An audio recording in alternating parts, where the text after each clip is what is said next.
May 2nd for Taurus, 2025. So the Devil, and you could have things out of perspective, out of focus, and in that you have this figure in the background.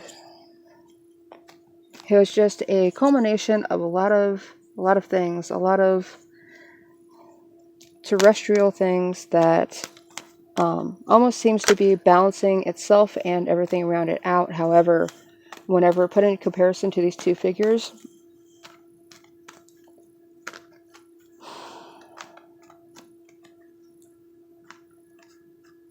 it looks absurd, because trying to balance everything out is absurd. You're never going to be able to do it.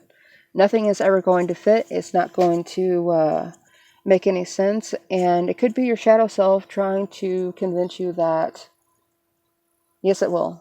It'll make sense if you just throw more on top of it, and you require more from this, and you put it all together, and it'll make sense, because eventually they will break each other down.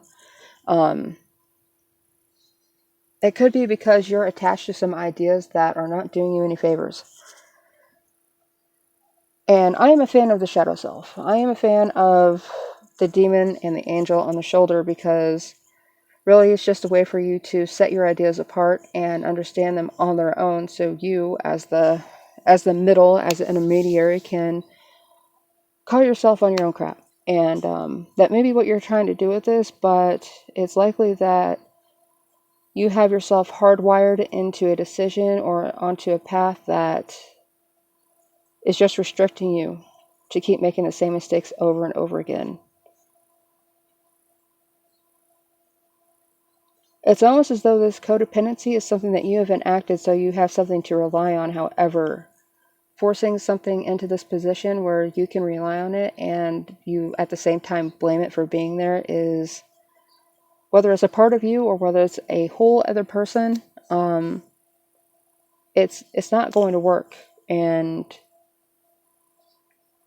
even if you end up disappointed in the other party, in reality you're going to be disappointed with yourself and the actions that you took to get here. So it may be time to own up to some of your own actions.